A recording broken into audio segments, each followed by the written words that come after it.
నెల్లూరులో మాజీ ముఖ్యమంత్రి నారా చంద్రబాబు నాయుడు జనసేన అధినేత పవన్ కళ్యాణ్లు పర్యటిస్తున్నారు. సాయంత్రం 6:05 నుంచి కేవీఆర్ పెట్రోల్ బంక్ కూడలి నుంచి నర్తకి సెంటర్ వరకు భారీ రోడ్ షో జరగనుంది.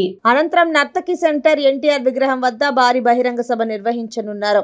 ఈ సందర్భంగా మాజీ మంత్రి డాక్టర్ పొంగూరు నారాయణ, టీడీపీ రాష్ట్ర ప్రధాన కార్యదర్శి కోటంరెడ్డి శ్రీనివాసులరెడ్డి, నగరాధ్యక్షుడు మామిడాల మధు, నారాయణ విద్యా సంస్థల జీఎం వేమిరెడ్డి విజయభాస్కర్ రెడ్డిలో నర్తకి సెంటర్లోని సభాస్థలిని పరిశీలించారు.